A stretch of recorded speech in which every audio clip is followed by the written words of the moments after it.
नमस्कार मंडळी, आपण निघालो आहोत गावाकडे, ते सुद्धा चक्क रेल्वेने.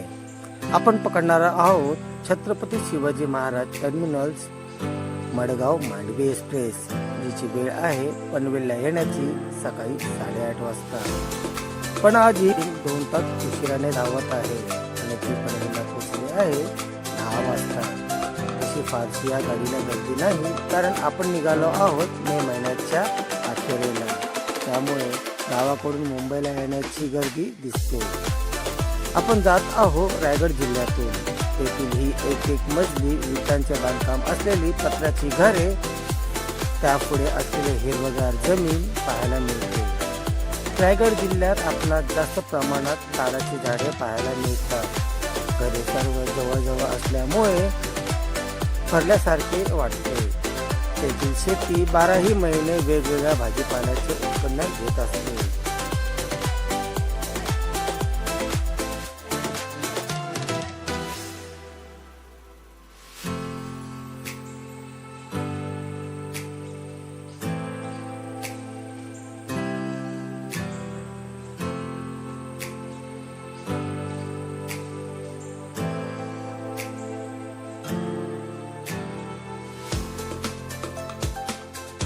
आपल्या डाव्या बाजूला पाहताय डोंगर माथ्याने भल्या मोठ्या रांगा केल्या.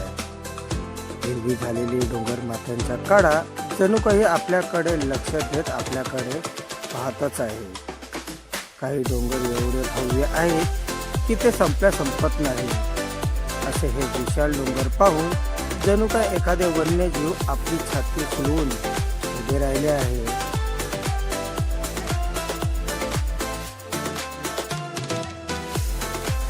हिरवीगार डोंगराच्या पायथ्यामधून जाताना दिसतोय तो म्हणजे Mumbai Goa highway, national highway NH66.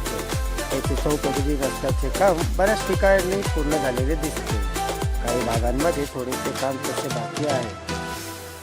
आपण पाहत आहोत रोडच्या बाजूला असलेली छोटी मोठी सुंदरशी घरे आणि सुसाट 6 महामार्ग.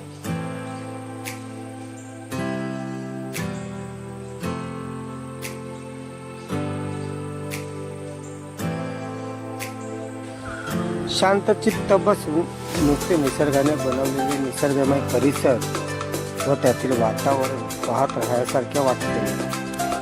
कोकणात असलेले लहान मोठे रेल्वे स्थानके, स्थानकावर काही ठिकाणी बसण्यासाठी केलेली व्यवस्था आणि 1-2 असलेली दुकाने, त्यापुढे वाहणाऱ्या नद्या,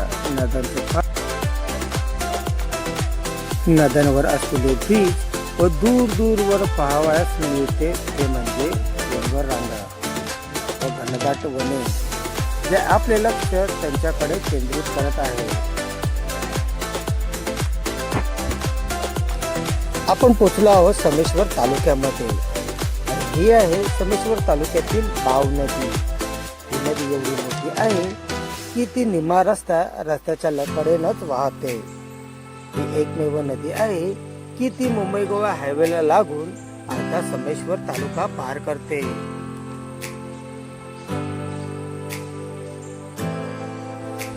आणि आपण पोचलो आहोत भोके या स्थानकावर. कारण कोकणात एकच रेल्वे रुळ मार्ग असल्या कारणाने मोठ्या लांब पल्ल्याच्या गाड्या करिता त्यांना मार्ग देण्यासाठी आपली रेल्वे दुसऱ्या रुळावर थांबली आहे. जशी लांब पल्ल्याची गाडी पार झाली तशी आपण आपल्या पहिल्या रुळ मार्गावर घेऊन पुढच्या प्रवासास निघालो.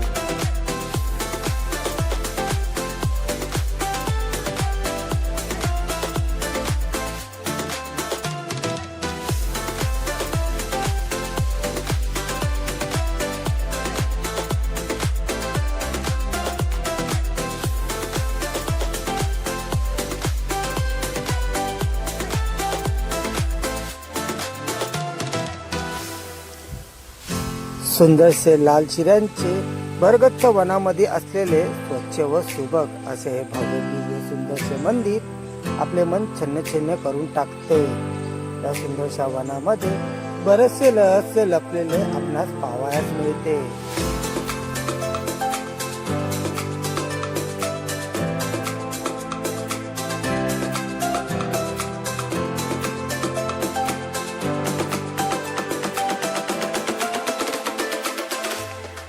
डोंगराच्या कुशीतून हे वाहणारे पाणी किती शिस्त पद्धतीत एकाच रांगेत वाहताना दिसते.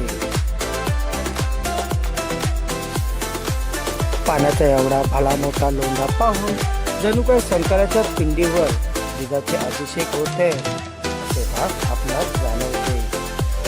अभिषेक झाल्यावर मंद गतीने एकसारखे खळखळ आवाज करत वाहणारे पाणी आपल्या नजरा स्वच्छ करते.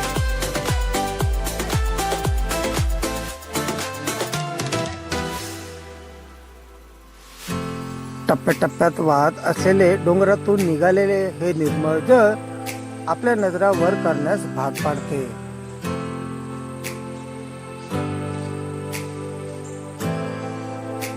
आपण पोचलो आहोत रत्नांनी घडविलेले रत्नागिरीमध्ये. या स्थानकाचे बरेचसे काम वेगवान गतीने चालू असलेले दिसते. रत्नांनी घडविलेले रत्नागिरी याला कोकणाचे तळकोकण म्हटले जाते. येथे शहरीकरण झपाट्याने वाढत आहे. रत्नागिरीत धक्के असून मच्छीमार व्यवसाय मोठ्या प्रमाणात आहे.